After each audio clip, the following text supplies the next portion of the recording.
Daily. Taste the Daily. என்னடா பண்றீங்க? அக்காவை மறந்துட்டு தலைகீழ ஆடுறீங்களாடா? எனக்கு ரொம்ப பிடிக்காத ஒரு விஷயம் அந்த டே என்னடா பண்ணுறீங்க ஸ்டார்ட் பண்ண டைமில் அதை நான் சும்மா பண்ணது அது ஏதோ பண்ணுவேன் நான். அப்போ சும்மா டே என்னடா பண்ணுறீங்க அப்படின்னு பேசினேன். அப்போ டே என்னடா பண்ணுறீங்க அக்கா வேலைக்கு போயிட்டேன்டான்னு போடும்போது ஒருத்தன் வந்து தொழிலுக்கு கிளம்பிட்டியா இன்னைக்கு எத்தனை கஷ்டம்னு கேட்டான். அப்போ எனக்கு செம்ம கோவம் வந்துச்சு. அது உண்மையாக கோவம் வரும். ஏன்னா என்ன சர்ஜரி சார்ந்து கேள்வி கேட்டால் எனக்கு கோவம் வரும். ஏன்னா எந்த ஒரு ஆணுட்டையும் எந்த ஒரு பெண்ணிட்டையும் அவங்க கூட சார்ந்து நான் கேள்வி கேட்க போகிறதில்ல. ஏன்னா அது அவங்க பர்சனல். எங்ககிட்ட மட்டும் அந்த பர்சனல் காணாமல் போகுது. எடுத்தோடனே பண்ணிட்டீங்களா சர்ஜரி, எங்கே பண்ணீங்க, எவ்வளோ நாள் பண்ணாங்க, அதுக்கப்புறம் என்ன அதெல்லாம் வந்து ஒரு அதிகபட்ச பர்சனல் விஷயங்கள். அதை ஏன் கேட்குறீங்க? அது ரொம்ப அன்கம்ஃபர்டபுளாக இருக்கும். அது பூனைக்குட்டிடா நாய்க்குட்டிடான்ற மாதிரி ஒரு கண்ணுக்குட்டிடான்ற மாதிரி திருநங்கை அக்கான்றது ஒரு நார்மலான ஒரு விஷயம். திருநங்கை அக்காடா இல்லை இப்படிதான் நாங்கள் ஃபீனிக்ஸ் பறவை இல்லை அப்படின்னா திருநங்கை அப்படின்னு அதை நார்மலைஸ் பண்ணுறது நாங்கள் முயற்சி பண்ணது. நார்மலைஸ் ஆகாத டைமில் அதிசயமாக பார்த்து பயந்து பார்த்து அந்த பயம் சார்ந்த ஒரு இது இருக்குது. இப்போ வந்து பழகி போச்சு. இப்போ யாராவது வந்து கெட்ட வார்த்தை திட்டினா கூட அந்த கெட்ட வார்த்தையை வேறு வார்த்தையாக மாற்றினா அதில் வாங்கங்க போண்டா சுட்டு தரீங்களா, ரொம்ப சந்தோஷங்க, தேவையாடி போண்டா ரொம்ப சந்தோஷங்க, கொடுங்கங்க சுட்டு தாங்கங்க, வேலை முடிச்சு வரேன்னு சிரிச்சுட்டு போயிடுறேன். அது உண்மையை மைண்டுக்குள்ளே ஏற்ற மாட்டேறேன். இப்போ என்னோட காதல் வந்து எப்படி இருக்குன்னா அந்த உண்மையான அன்பை கொடுக்க நான் தயாராக இருக்கேன். ஆனால் நிறைய மனிதர்கள் வந்து அதே உண்மையான அன்பை அவங்க கொடுக்கறது இல்லை, அதை பெற்றுக்கொள்றதுலாம் இருக்கிறாங்க. அவங்க வராங்க உண்மையான அன்போடு தான் வராங்க. அவங்க என்ன பார்த்துடுறாங்கன்னா இந்த நபர் வந்து அன்புக்காக ஏங்குற ஒரு நபர்னு தெரிய வரும்போது அதை அவங்க எக்ஸ்ப்ளாய்ட் பண்ணுறாங்க.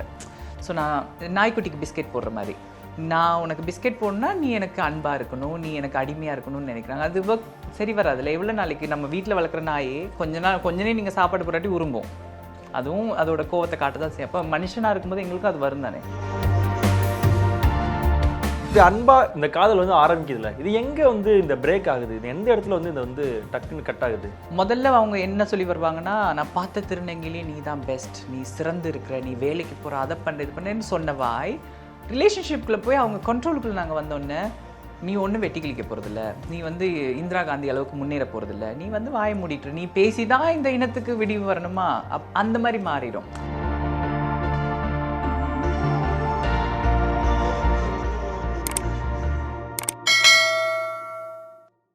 மெட்ரோ மெயிலர்களுக்கு வணக்கம், நான் உங்கள் அஜித். ஸோ இன்னைக்கு என் கூட யார் இணைஞ்சிருக்கான்னு பார்த்தீங்கன்னா இன்ஸ்டா ஃபேம், எழுத்தாளர், பல் சுகாதார மருத்துவர், என்னதான் ஃபாரின்ல இருந்தாலும் தமிழ் கலாச்சாரத்தை வந்து மாறாத பின்பற்றக்கூடிய தனுஜா அவர்கள் கூட தான் நம்ம இன்னைக்கு நிறைய விஷயங்கள் பேசி தெரிஞ்சுக்க போறோம். வணக்கம். வணக்கம் அஜித், எப்படி இருக்கீங்க? நான் நலமா இருக்கிறேன், நீங்க எப்படி இருக்கீங்க? சூப்பரா இருக்கேன். ஸோ டிராவல்லாம் எப்படி இருந்துச்சு ஜெர்மன்ல இருந்து இங்க சென்னை? கொஞ்சம் டயர்டா இருந்தது, ஆனா இப்போ இங்க வந்தோன்னே இங்க இருக்கிற உற்சாகம் வந்தோன்னே நல்லா இருக்கு. ஸோ சொல்லுங்க, லைஃப் எப்படி போயிட்டு இருக்குது உங்களுக்கு? வாழ்க்கை நல்லபடியா போயிட்டு இருக்கு, அமைதியா போயிட்டு இருக்கு. சில கஷ்டங்கள் துன்பங்கள் வந்தாலும் அதை கடந்து போயிட்டு இருக்கு. ஸோ உங்ககிட்ட நிறைய விஷயங்கள் வந்து நம்ம இன்னைக்கு வந்து பேச போறோம். ஃபர்ஸ்ட் அதில் வந்து நான் ரொம்ப வெயிட் பண்ணி கேட்கணும்னு நினச்சது லவ், இந்த காதல் வாழ்க்கை. அந்த இதெல்லாம் வந்து ஏன்னா நீங்கள் ஸ்டார்டிங்லேருந்து நிறைய விஷயங்கள் வந்து அதை பற்றி பேசியிருக்கீங்க, சொல்லியிருக்கீங்க. ஸோ எப்படி போயிட்டு இருக்கு அது இப்போது? காதல் நான் முதல்ல ஒரு நேர்காணல் கொடுக்கும்போது நான் நிறைய இடத்துல சொல்லியிருப்பேன், என்னோட வாழ்க்கையில் காதல் வந்தது, காதல் எல்லாரையும் கடந்து வர மாதிரி தான் நானும் கடந்து வந்தேன். சில நேரத்தில் அது நமக்கு புரியாத மாதிரியும் இருக்கும். அடுத்து என்ன நடந்த சில விஷயங்களுக்கு நமக்கு வந்து முடிவு இருக்காது, க்ளோஷர்னு சொல்லுவாங்க இங்கிலீஷில். அது இல்லாத மாதிரிலாம் நிறைய விஷயங்களை நான் கடந்து வந்தேன். அதுக்காக ஏன் இது இப்படி முடிஞ்சது, இதுக்கு அர்த்தம் என்னவா இருக்கும், இந்த க்ளோஷர் எனக்கு தேவை, அந்த நபரோட பேசின்லாம் இருந்துச்சு. அதுக்கப்புறமும் மீண்டும் என்ன நான் தயார்படுத்திக்கணும். ஒரு டைம் எடுத்தது. ஒரு காதல்னு வரும்போது ஒரு பந்தத்துலேருந்து ஒரு ட்ராமாவில் இருப்போம். அந்த காயப்பட்டதுக்கப்புறம் அது கொஞ்சம் நாள் எடுத்தது. நான் எடுத்துக்கிட்டேன், நானே எடுத்தேன். ஒரு 7 வருஷம் எடுத்தேன் அதுலேருந்து வெளியில் வர்றதுக்கு. அந்த 7 வருஷம் வெளியில் வந்தும் நான் வந்து எல்லாமே இது வரைக்கும் செய்த தவறுகளை திருத்திட்டு ஒரு கரெக்டான நபராக பார்த்து தேர்ந்தெடுத்து விரும்புவோம்னு நினச்சோன்னு நம்ம எவ்வளோதான் வாழ்க்கையில் நாங்கள் பிளான் போட்டு வாழ்ந்தாலுமே வாழ்க்கையோட நிதர்சனம் வந்து நம்ம எதிர்பார்த்ததுக்கு மாதிரி தான் இருக்கும். ஆனால் நல்ல படிப்பினை. ஏன்னா சின்ன வயசில் ஒரு ஹார்ட் பிரேக்ன்றது வந்து நமக்கு ஏண்டா வாழ்கிறோம், ஏன் எனக்கு இப்படி நடக்குதுன்றது போய் இப்போ வந்து ஓகே இதுதான் அர்த்தம், என்னில் என்ன தப்பு இருக்குன்னு நான் இப்போ யோசிக்கிறேன். என்னில் இருக்கிற தப்பை புரிஞ்சுட்டு அது நான் எப்படி வாழணும், எந்த இடத்துல பவுண்ட்ரி செட் பண்ணணுன்றதை கற்றுக்கிட்டு அது படித்ததே எனக்கு இப்போ சந்தோஷம். இதுதான் என்னோட காதல் வாழ்க்கை. ஒரு ட்ராஜிக் கவலை தான், ஏன்னா ஒரு ஏமாற்றத்தை தான் தழுவி வந்திருக்கேன். ஆனால் அந்த ஏமாற்றத்தில் ஒரு பாடத்தை அழகாக கற்றுக்கிட்டு இன்னும் ஒரு மிருகேத்தி தைரியத்தோடு வந்திருக்கேன். ஸோ முதல் காதல் நீங்கள் ஒரு இதில் பேசியிருப்பீங்க. ஸோ இப்போ இருக்கிறதுக்கும் அப்போக்கு என்ன ஒரு வித்தியாசம் உங்ககிட்ட நீங்கள் வந்து பார்க்குறீங்க இப்போது? முதல் காதல் வந்து நாங்கள் தமிழ் சினிமா குழந்தைங்க தான். நீங்கள் முதலே சொன்னீங்க தமிழ் கல்ச்சர்னு சொன்னீங்க. தமிழ் சினிமாவை பார்த்து தான் வந்தோம். பூவே உனக்காக காதலை பார்த்து கண்டவுடன் காதல் அந்த ஒரு முறை தான் பூக்கும் பூ, அவங்க சிரிச்சா அவங்க புன்னகை தான் உலகத்திலே அழகு, அவங்கள நினச்சிக்கிட்டே சாகணும் அப்படி இருந்த ஒரு காலம் இருந்தது. அப்புறம் அலைப்பாய்தை ஸ்டைல் காதல், கண்டோடனே போய் தாலியை கட்டிட்டு அவங்களோட வாழணும், அவங்க கற்பனையில் அவங்க ஒரு வீடு நம்ம ஒரு வீட்டில் இருந்துக்கிட்டு கற்பனையிலேயே கணவன் அப்படிலாம் ஒன்றுண்டா கடந்து வந்து இப்போ என்னோட காதல் வந்து எப்படி இருக்குன்னா, அந்த உண்மையான அன்பை கொடுக்க நான் தயாராக இருக்கேன். ஆனால் நிறைய மனிதர்கள் வந்து அதே உண்மையான அன்பை அவங்க கொடுக்கறது இல்லை, அதை பெற்றுக்கொள்றதெல்லாம் இருக்கிறாங்க. எங்களோட அன்பும் பாசத்தையும் இது வந்து நான் ஜெண்டர்ன்னு வச்சு சொல்ல மாட்டேன், ஆண் பெண் மற்றவங்க அப்படிலாம் இல்லை, இயல்பாக அப்படி இருக்குது. அன்பை கொடுக்குறவங்க கொடுக்குறாங்க, அதை பெற்றுக்கொள்கிறவங்க அதே மாதிரி அன்பை திருப்பி கொடுக்காத போது அது வந்து ஒரு ஒரு ஒரு சரியான ஒரு சமமாக இல்லாத போது அது ஒர்க் அவுட் ஆகுதில்ல. ஸோ அந்த புரிதல் இப்போ எனக்கு வந்திருக்கு. ஸோ உங்களை பொறுத்த வரைக்கும் அப்போ காதல்னா என்ன? காதல்னா வந்து ஒரு நமக்குள்ளே ஏற்படுற ஒரு உணர்வு தான். ஹார்மோனல் சேஞ்சஸ்ன்னு சொன்னீங்கன்னா அப்படின்னு சொல்லலாம். இல்லை வந்து நம்ம வந்து நம்மளை வாழ்க்கையில் வந்து மோட்டிவேட் பண்ணுறதுக்கு எடுத்துக்கிற ஒரு விஷயமா இருக்கும். சில நேரத்தில் காதல் வந்து நம்மளை வாழ வைக்கும். எனக்கெல்லாம் நான் காதல் இருக்கும்போது ஒரு உற்சாகம் இருக்கும். ஓ இன்னைக்கு என்ன ஒரு தாள் நேசிக்கிறாங்க அப்படின்னா இதை பண்ணணும், நான் இன்னும் முன்னேறணும், அவங்க குடும்பம் என்னை பெருமையாக நினைக்கிறதுக்கு நான் நல்லா இன்னும் சாதிக்கணும் அப்படிலாம் தோணும். அது வந்து நம்மளை ஒரு மோட்டிவேட் பண்ணும். அந்த உற்சாகம் வந்து நம்மளை ரசிக்க வைக்கும். ஆனால் அது வந்து ஒரு கொஞ்ச நேரம் தான் அந்த அட்ரினாலினோட அந்த இது இருக்கும் பவர். அது இறங்கும் போது என்ன ஆகும்னா எவ்வளோத்துக்கு எவ்வளோ சந்தோஷம் வந்துச்சோ அவ்வளோத்துக்கு எவ்வளோ சோகமும் சேர்ந்து வந்துடும். அதுதான். ஸோ உங்களோட வீடியோஸ் எல்லாத்துலேயும் போடும்போது யாரோ ஒரு நபரை வந்து குறிப்பிட்டு அவருக்காக தான் பேசுகிற மாதிரியே சொல்லிக்கிட்டே இருப்பீங்க எல்லாத்துலேயுமே. ஸோ தனுஜா அவர்களுக்கு யாரோ ஒருத்தவங்க கூட இருக்கணுன்ற ஆசை வந்து எப்பயுமே இருந்துகிட்டே இருக்குமா? அப்போது இருக்கும். ஏன்னா நான் சின்ன வயசுலேருந்து என்னோட பின்புலம் வந்து ஈழத்து பின்புலம். அப்போ ஊரில் போர் நடந்தபடியாகவே நாங்கள் வந்து அப்பா இல்லாமல் வளர்ந்தோம். அப்பா வெளிநாட்டில், நாங்கள் இங்கே. அதுக்கப்புறம் அம்மா வெளிநாட்டுக்கு போக ஆரம்பித்தோன்னா நாங்கள் திருப்பியும் தனியாக தான் இருந்தோம். அம்மாவோட சேர முடியாமல் தவிச்சிட்டு இருந்தோம். அதுக்கப்புறம் வெளிநாட்டுக்கு போனோடனே சொந்த பந்தம் யாருமே இல்லை, நாங்களாம் தனித்து வாழ்ந்தவங்க. அப்போ அங்கேயும் தனிமைன்றபடியாக எனக்கு எப்போவுமே ஒரு மனிதரோட இருக்கணும், குடும்பமாக இருக்கணும், நண்பர்களோட இருக்கணும் அந்த இது இருந்துச்சு. ஆனால் அது இல்லை. அதுக்கப்புறம் என்னோடய வாழ்க்கையோட தேடலை நான் தேடி போகும்போது இந்த ஒரு உருவமைப்பை எடுத்துக்கொள்ளும் பொழுது சொந்த பந்தம்லாம் போயிட்டாங்க. அப்போ எப்போவுமே என் கூட ஒரு ஆள் இருக்கணும்னு இருந்துச்சு. அதால தான் நான் காதல் பார்ட்னரை தேடுறது. ஸோ இதுதான் காரணம். வர்றவங்களுக்கு என்ன ஆயிடுதுன்னா, அவங்க வராங்க உண்மையான அன்போடு தான் வராங்க. அவங்க என்ன பார்த்துடுறாங்கன்னா, இந்த நபர் வந்து அன்புக்காக ஏங்குற ஒரு நபர்னு தெரிய வரும்போது அதை அவங்க எக்ஸ்ப்ளாய்ட் பண்ணுறாங்க. ஸோ நான் நாய்க்குட்டிக்கு பிஸ்கெட் போடுற மாதிரி, நான் உனக்கு பிஸ்கெட் போடணுன்னா நீ எனக்கு அன்பாக இருக்கணும், நீ எனக்கு அடிமையாக இருக்கணும்னு நினைக்கிறாங்க. அது சரி வராதுல்ல. எவ்வளோ நாளைக்கு நம்ம வீட்டில் வளர்க்குற நாயே கொஞ்ச நேரம் நீங்கள் சாப்பாடு போராட்டி உரும்போம், அதுவும் அதோட கோவத்தை காட்ட தான் செய்யும். அப்போ மனுஷனாக இருக்கும்போது எங்களுக்கும் அது வரும் தானே. அங்கே தான் எல்லாம் மாட்டிக்குது. ஸோ இப்படி அன்பா இந்த காதல் வந்து ஆரம்பிக்குதுல்ல, இது எங்கே வந்து இந்த பிரேக் ஆகுது? இது எந்த இடத்துல வந்து இந்த வந்து டக்குன்னு கட் ஆகுது? பிரேக் ஆகிறதுக்கு காரணம் வந்து நான் வந்து ஒரு பெண்ணுன்றதை விட, ஒரு திருநங்கைன்றதை விட நான் வந்து ஒரு போராளி. நான் சமுதாயத்தில் வந்து நிறைய விஷயத்த தட்டி உடைச்சி கதவுகளை உடைச்சி வந்த ஒரு ஆள். அப்படி இருக்கும்போது என்னை அடிமைப்படுத்தும் போதோ இல்லை என்னோட உணர்வுகளை அழுத்தும் பொழுது எனக்கு கோவம் வரும். மோஸ்ட்லி எங்களுக்கு என்ன நடக்கும்னா, ரிலேஷன்ஷிப் வந்தோடனே முதல்ல அவங்க என்ன சொல்லி வருவாங்கன்னா, நான் பார்த்த திருநங்கையிலே நீ தான் பெஸ்ட், நீ சிறந்து இருக்கிற, நீ வேலைக்கு போகிற, அதை பண்ண இது பண்ணேன்னு சொன்ன வாய் ரிலேஷன்ஷிப்பில் போய் அவங்க கண்ட்ரோலுக்குள்ளே நாங்கள் வந்தோடனே, நீ ஒன்றும் வெட்டி கிழிக்க போகிறதில்ல, நீ வந்து இந்திரா காந்தி அளவுக்கு முன்னேற போகிறதில்ல, நீ வந்து வாயை மூடிட்டு நீ பேசி தான் இந்த இனத்துக்கு விடிவு வரணுமா, அந்த மாதிரி மாறிடும். அப்போ என்னோட நான் இப்போ கடைசி ரிலேஷன்ஷிப்லேயே நான் அந்த நபர்கிட்ட சொல்ல ஆசைப்பட்டது என்னென்னா, நாங்கள் போராடினதே இந்த மரியாதைக்காக தான். என்னை யாராவது நேரில் சந்தித்து என்னை பார்த்து சந்தோஷப்படும் போது அவர் என்னோட எக்ஸ் பார்ட்னர் என்ன சொல்வார்னா, அதெல்லாம் சும்மா ஒரு எக்ஸைட்மெண்ட் அப்படின்னா. இது வந்து உங்களுக்கு வேறு எக்ஸைட்மெண்ட், எனக்கு வந்து திருநங்கேன்றதை டிவிலையோ இல்லை வார்த்தையிலையோ இல்லை ஒரு சமுதாயத்தில் பேசும்போது முகம் சுழிச்சது போய், இவங்க திருநங்கை ஆனால் இவங்க ஃபேமஸாக இருக்காங்க, இவங்களை எனக்கு பிடிக்கும், இவங்களை நான் ஃபாலோ பண்ணுறேன்னு குடும்பத்திட்ட சொல்கிறதும் அவங்கள சந்திச்சதை கொண்டாடுறதும் வந்து எங்களுக்கு பெரிய வெற்றி.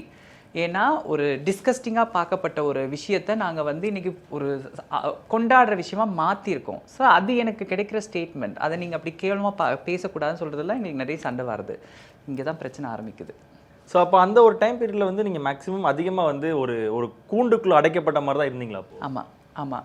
ஏன்னா ஒரு விஷயத்துக்கு அக்செப்ட் பண்ணிட்டோன்னா, இப்போ நான் வந்து இந்த கடைசி ரிலேஷன்ஷிப்பில் நான் என்ன செய்தேன்னா, இதை பற்றி ரொம்ப பேச வேணாம், திருநங்கை விஷயத்துக்கு முக்கியத்துவம் கொடுக்க வேணாம், மேலோட்டமாக பேசுவோம், என் சார்ந்தோ. ஏன்னா நான் எப்போவுமே என்னோட அட்வொகசியில் வந்து இந்த திருநங்கைக்கு அப்படி நடந்துச்சுன்னு சொல்கிறத விட எனக்கு நடந்துச்சுன்னு சொல்லி தான் அட்வொகசி பண்ணுவேன்.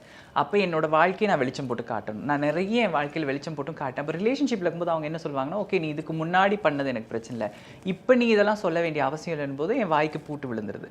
பூட்டு விழும்போது வரும்போது நான் என்ன பண்ணுவேன், ஒரு விஷயத்துக்கு விட்டு கொடுத்து இன்னொரு விஷயத்துக்கு விட்டு கொடுத்து போகும்போது ஒரு கட்டத்துக்கு விட்டு நான் என்ன நானே கேட்க ஆரம்பிச்சிட்டேன், இந்த ரிலேஷன்ஷிப்பால் நான் ஒன்றும் ஆகா ஓகுன்னு வாழல. நான் இப்போ இன்னும் வேலைக்கு போயிட்டுருக்கேன், என் காசில் தான் நான் வாழ்ந்துட்டுருக்கேன், என்னோட வாழ்க்கையை நான் தான் பார்த்துக்கிறேன். இந்த நபர் எனக்கு 100% கேரண்டியான வாழ்க்கையை கொடுக்காமையே இவ்வளோ பண்ணுறாங்கன்னா இதால் எனக்கு என்ன வரப்போகுதுன்னு தெரியும் போது தான் நான் அந்த கூண்டில் அடப்பட்டேன். அந்த ஃபீல் எனக்கு அப்போ வந்துச்சு. ஸோ இப்போ இந்த நீங்கள் சொன்ன மாதிரி இந்த லவ் அப்படிங்கிறது எப்படி ஸ்டார்ட் ஆகும், யார் ஸ்டார்ட் பண்ணுவா, எப்படி எங்கேருந்து ஆரம்பிக்கும்?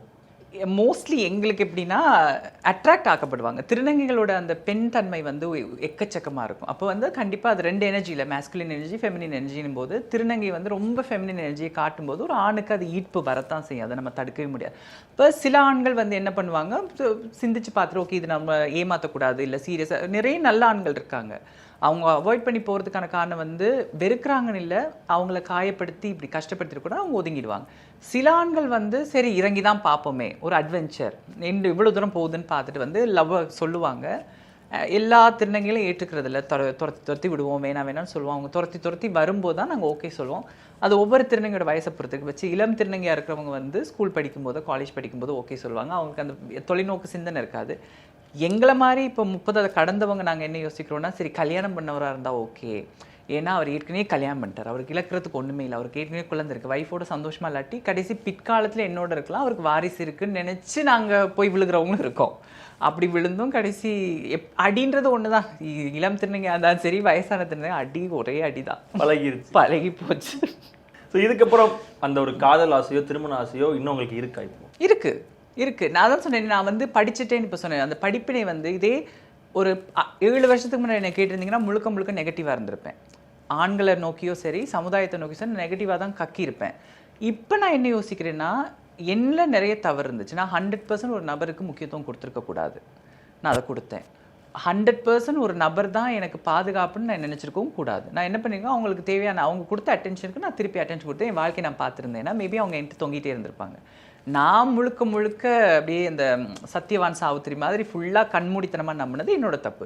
அப்போ அடுத்த ரிலேஷன்ஷிப் நான் போவேன், நான் லவ் பண்ணுவேன். ஏன்னா எனக்கு வயசு இருக்கிற வரைக்கும் நான் லவ் பண்ணேன். காதல்ன்றது ஒரு அழகான விஷயம், அதுவும் நம்ம தமிழ் காதல் ரொம்பவே அழகான விஷயம். அந்த அன்பு, பாசம், நேசம் எல்லாமே ஒரு அழகு. அந்த இது நான் கண்டிப்பாக அனுபவிப்பேன், திருப்பி லவ் பண்ணுவேன். ஆனால் இந்த முறை வந்து ரொம்ப பார்த்து பக்குவமாக செய்த தவறுலேருந்து என்ன நான் திருத்திட்டு மற்றவங்களை ப்ளேம் பண்ணாமல் லவ் பண்ணுவேன். அதுதான் நான் அதான் கேட்க வந்தேன். என்னன்னா ஓகே இவ்வளோ இது வந்து பார்த்துட்டோம், இதுக்கப்புறம் இதுக்குள்ள இறங்கணும்னா இந்த ஒரு தப்பை நான் செஞ்சிடவே மாட்டேன்னு நீங்கள் என்ன சொல்லுவீங்க?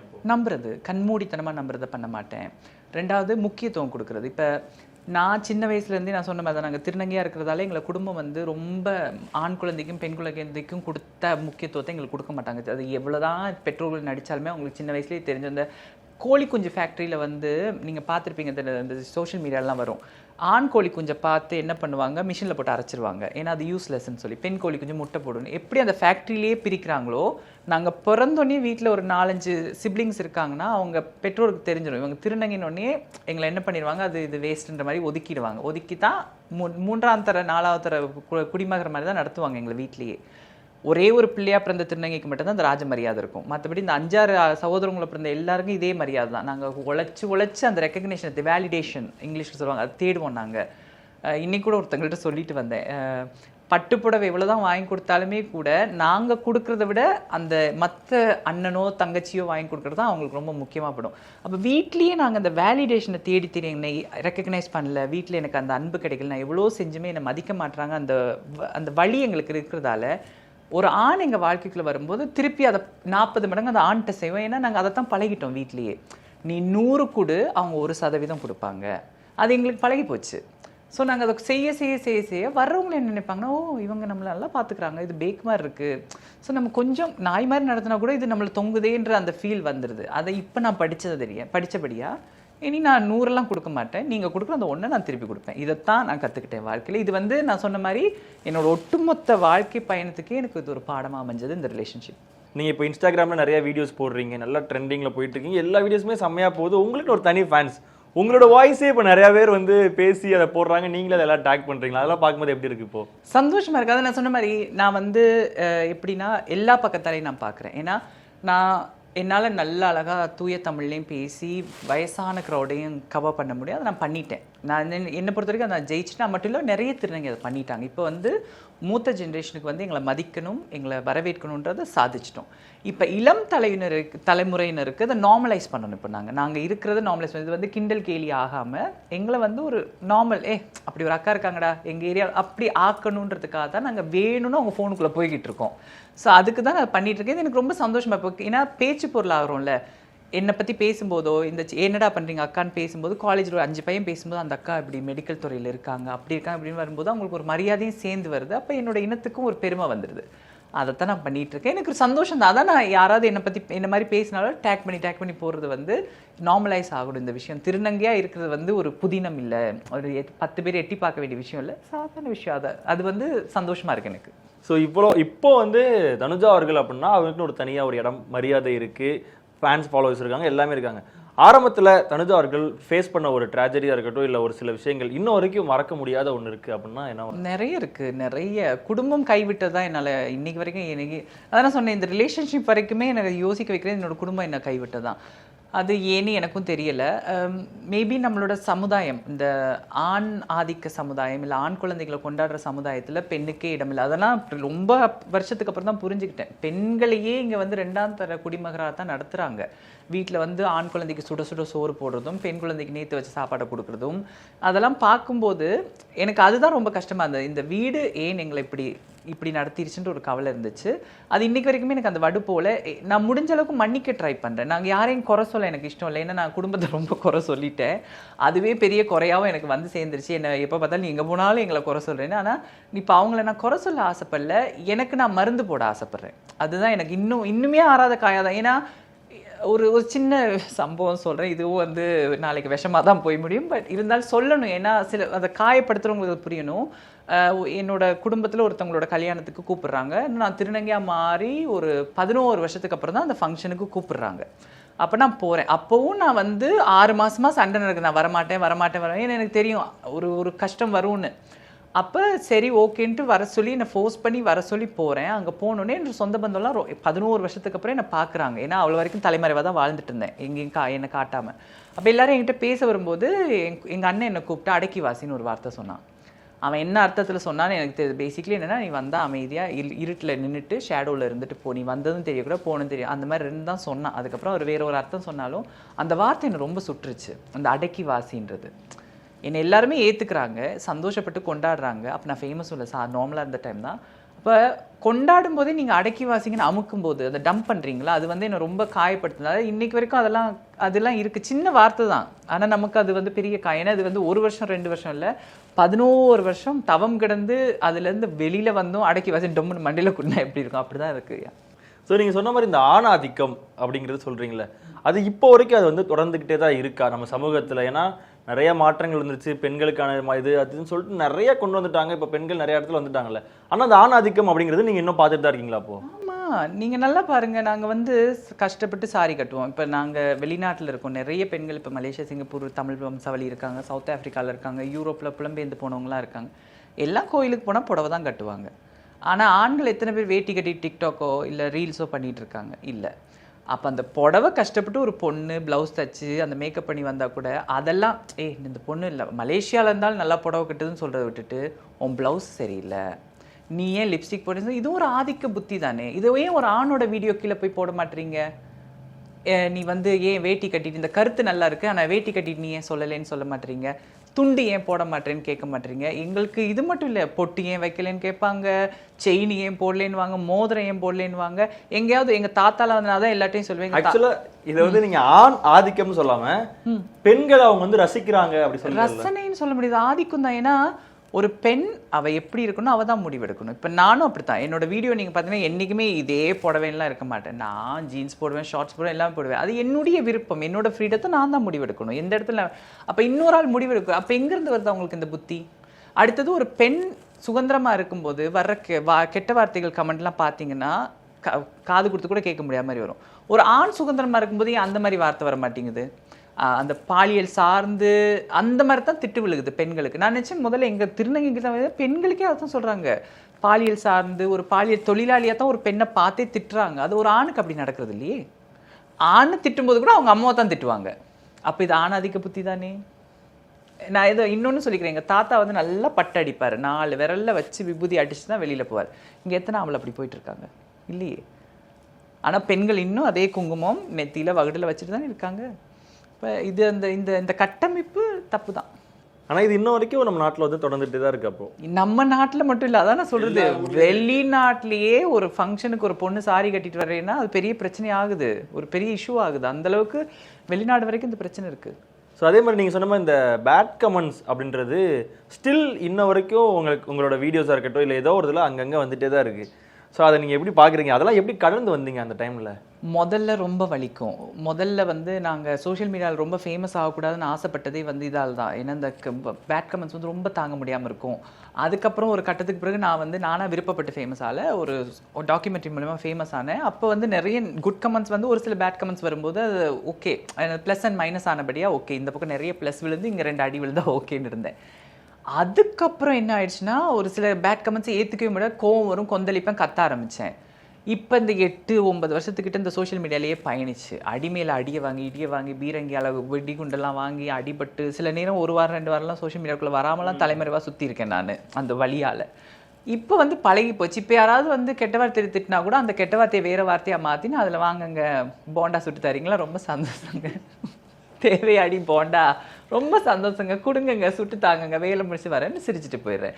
அது உண்மையை மைண்டுக்குள்ளே ஏற்ற மாட்டேன். அது அந்த வார்த்தையாக நான் பார்க்குறதுல என்ன நினைக்கிறேன், ஓகே அவர் வந்து அவரோட கோவத்தை வெளியிட்டு போயிடாரு, பட் அது அவர் கோப்புற அளவுக்கு நான் அந்த வீடியோவில் எதுவும் பண்ணல, அவரோட கோவம் இயல்பாக வந்த கோவம்னு சொல்லிட்டு சிரிச்சுட்டு போயிடுறேன். அதிகபட்சமாக பிளாஸ்ட் மொமெண்ட்லாம் நடந்திருக்கு அந்த கமெண்ட்ஸ்ல? நிறைய இருக்கு. ஏன்னா எனக்கு ரொம்ப பிடிக்காத ஒரு விஷயம், அந்த டே என்னடா பண்றீங்க ஸ்டார்ட் பண்ண டைம்ல அதை நான் சும்மா பண்ணது, அது ஏதோ பண்ணுவேன் நான். அப்போ சும்மா டே என்னடா பண்றீங்க அப்படின்னு பேசினேன். அப்போ நான் வந்து மெடிக்கல் ஃபீல்டில் இருக்கப்படியா டபுள் ஷிஃப்ட் வேலை செய்வேன். காலையில் வந்து 4:30க்கு வேலைக்கு போவேன், ஈவினிங் ஷிஃப்ட் வந்து 10 மணிக்கு வீட்டுக்கு வருவேன். அப்போ காலையில் 4:30 யூரோப் வின்டர் டைமில் வந்து இருட்டாக இருக்கும். அப்போ என்னடா பண்ணுறீங்க, அக்கா வேலைக்கு போயிட்டேன்டான்னு போடும்போது ஒருத்தன் வந்து தொழிலுக்கு கிளம்பிட்டியா, இன்றைக்கி எத்தனை கஸ்டமர்னு கேட்டான். அப்போ எனக்கு செம்ம கோவம் வந்துச்சு. அது உண்மையாக கோவம் வரும். ஏன்னா ஒரு திருநங்கி நாங்கள் எங்கள் வாழ்க்கையை மாற்றி காலையில் 4:30க்கு நான் வேலைக்கே போகிறேன், எனக்கு பிள்ளைல குட்டியில் நான் வீட்டில் படுத்துட்டு ஹாயாக இருக்கலாம். ஆனால் வேலைக்கு நானே போகும்போது இந்த கமெண்ட்டை பார்க்கும்போது எனக்கு அது உண்மையாக ரொம்ப கோவம் வந்தது. எனக்கு அந்த கமெண்ட் தான் அது ஒரு வீடியோ கூட போட்டு அந்த மாதிரி பண்ணாதீங்கன்னு. ஆட்டோமேட்டிக்லி உழைக்கிற ஒரு திருநங்கையை பார்த்து இந்த மாதிரி எழுதும்போது எங்களுக்கு வலிக்கும் அது. ஸோ ஓகே, அதே மாதிரி இப்போது நீங்கள் இந்த வெளியெல்லாம் போகும்போது நிறையா ப்ராப்ளம்ஸ் ஃபேஸ் பண்ணியிருப்பீங்களே ரோட் சைடில் நடக்கும்போது, இது அதில் ஒரு சில விஷயங்கள் வந்து இன்ன வரைக்கும் என்னால் வந்து மறக்க முடியல, ஏன் தான் இப்படி பண்ணாங்கன்னு எனக்கு வந்து தோணிக்கிட்டே இருந்துச்சு. அப்பப்போ எனக்கு வந்து தோணும், ஒரு ட்ராமா மாதிரி ஒரு சில விஷயங்கள் நம்ம மைண்ட்லேயே ஃபிக்ஸ். நிறைய இருக்கு. மோஸ்ட்லி என்ன ஆகுனா, இப்போ சில பேருக்கு வந்து திருநங்கைன்னு எங்களை தெரிஞ்சா கூட அவங்க அமைதியாக போயிடுவாங்க. சில பேர் வந்து வேணும்னே பிரச்சனையை கிரியேட் பண்ணுவாங்க. எங்களை வந்து அந்த முன்னாடியே அவங்க முடிவு எடுத்துருவாங்க, இதுங்க இப்படித்தான் இதுங்க அப்படித்தான் சொல்லிட்டு அந்த முடிவோடையே எங்களை பார்ப்பாங்க. அது ஒரு நிறைய இன்சிடென்ட்ஸ் இருக்குது. அப்போ நான் என்ன பண்ணுவேன், என்னோட அறிவு சார்ந்து நான் பதில் சொல்லிட்டு வந்துடுவேன். இன்னைக்கு கூட ஒருத்தங்கள்ட்ட தான் சொல்லிட்டு இருந்தேன். இப்போ எங்களுக்கு வந்து அந்த பதில் கொடுக்கக்கூடிய தன்மை இருக்கிறதால அதை கடந்துட்டு வரோம், எங்களுக்கு அது பெரிய ட்ராமா ஆக மாட்டேங்குது. இதே இடத்துல வந்து ஒரு பதில் கொடுக்க முடியாத ஒரு திருநங்கையாக இருந்தால் அவளுக்கு டெஃபினெட்லி அது ஒரு மாதம் இல்லை, ஒரு வாழ்க்கை முழுக்க ஒரு காயமாக இருக்கக்கூடிய விஷயம் இருக்குது. அது ஒவ்வொரு நாளும் தான் நடக்குது, ஒரு நாள் இல்லை, ஒவ்வொரு நாளும் தான் இது நடந்துக்கிட்டே இருக்குது. என்ன சர்ஜரி சார்ந்து கேள்வி கேட்டால் எனக்கு கோவம் வரும். ஏன்னா எந்த ஒரு ஆணைட்டையும் எந்த ஒரு பெண்ணிட்டையும் அவங்க கூட சார்ந்து நான் கேள்வி கேட்க போகிறதில்ல. ஏன்னா அது அவங்க பர்சனல். எங்ககிட்ட மட்டும் அந்த பர்சனல் காணாமல் போகுது. எடுத்தோடனே பண்ணிட்டீங்களா சர்ஜரி, எங்கே பண்ணீங்க, எவ்வளோ நாள் பண்ணாங்க, அதுக்கப்புறம் என்ன அதெல்லாம் வந்து ஒரு அதிகபட்ச பர்சனல் விஷயங்கள். அதை ஏன் கேட்குறீங்க? அது ரொம்ப அன்கம்ஃபர்டபுளாக இருக்கும்.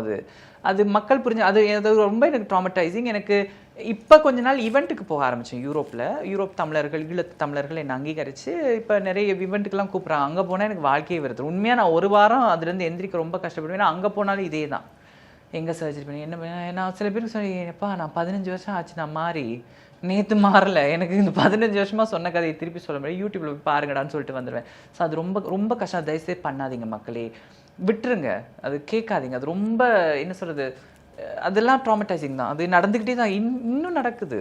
ஸ்டில் அது வந்து போயிட்டு தான் இருக்கு. அதே மாதிரி என்னன்னா, இப்போது ஆண்களாக இருக்கட்டும் பெண்களாக இருக்கட்டும், ஏதோ ஒன்று இப்போ இந்த டிரான்ஸ்ஜெண்டர் அப்படின்னா அவங்ககிட்ட வந்து இப்படி தான் பேசணும் அப்படின்ற அந்த ஒரு இது வந்து எப்போ ஆரம்பிச்சிச்சு, அது ஏன் இன்னும் அது வந்து தொடர்ந்துகிட்டே இருக்குன்னு நீங்கள் நினைக்கிறீங்க? முதல்ல என்ன ஆயிடுச்சுன்னா, முதல்ல ஒதுக்கி வச்சதால எங்களோட மக்கள் சேர முடியாமல் போச்சு. அதுதான் நான் சோஷியல் மீடியாவில் நான் சொன்னது. எல்லாரோட ஃபோனுக்கும் நாங்கள் போகிறது ரொம்ப முக்கியம் நான் சொன்னது. நார்மலைஸ் ஆகுறோம். நார்மல் பூனைக்குட்டிடா நாய்க்குட்டிடான்ற மாதிரி, ஒரு கண்ணுக்குட்டிடான்ற மாதிரி திருநங்கை அக்கான்றது நார்மலான ஒரு விஷயம். திருநங்கை அக்காடா இல்லை, இப்படிதான் நாங்கள் ஃபீனிக்ஸ் பறவை இல்லை, அப்படின்னா திருநங்கை அப்படின்னு அதை நார்மலைஸ் பண்ணுறது நாங்கள் முயற்சி பண்ணது. நார்மலைஸ் ஆகாத டைமில் அதிசயமாக பார்த்து பயந்து பார்த்து அந்த பயம் சார்ந்த ஒரு இது இருக்குது. ஆனால் என்ன ஆகுதுன்னா, அந்த பயம் எங்கே இருக்குன்னா, எங்காளுங்க ஆரம்ப காலத்தில் டிஸ்கிரிமினேஷன் நடந்துடக்கூடாதுன்னு கொந்தளிச்சாங்க. அந்த பயம் இருந்தது. இப்போ நாங்கள் யாரையும் மிரட்டவோ இதுவோ தேவையில்லை. ஏன்னா எங்களுக்கு டிஸ்கிரிமினேஷன் இப்போ குறைஞ்சிச்சு. அவங்க போராடி எங்களுக்கு அதை பெற்று கொடுத்துட்டாங்க. இவங்க என்ன பண்ணுறாங்கன்னா, அந்த பயத்தோடு எங்ககிட்ட வராங்க. நாங்கள் கேஷுவலாக நார்மலாக பண்போட பேசுகிறோன்னு தெரிஞ்சோன்னே எங்களை டிஸ்கிரிமினேட் பண்ண அவங்க ஆரம்பிச்சிடுறாங்க. அவங்க ஆதிக்கம் எங்ககிட்ட தொடங்குது.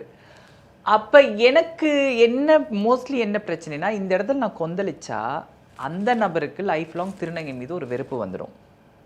கொந்தளிக்காட்டி லைஃப் லாங் எனக்கு ஏன் மேலே வெறுப்பு வந்துடும். அப்போ நான் என்ன பண்ணுறது? எந்த பக்கம் போகிறதுனே தெரியாமல் நிற்கிற மாதிரி. நிறைய இடத்துல நான் வாயை திறக்காமல் போகிறது உண்டு. இந்த ஒரு காரணத்துக்காக தான். ஏன்னா என்னோட சார்ந்தவங்களுக்கு நான் அதான் சொல்லுவாங்க, கொந்தளிக்க போகிறேன்னு சொல்லும்போது தயவுசெய்து வேணாம், இந்த இடத்துல நம்ம இனத்துக்கே ஒரு கெட்ட பேர் வரும், வேணாம் நிறைய இடத்துல நாங்கள் வாய்மூடி இருக்கிறது இருக்குது.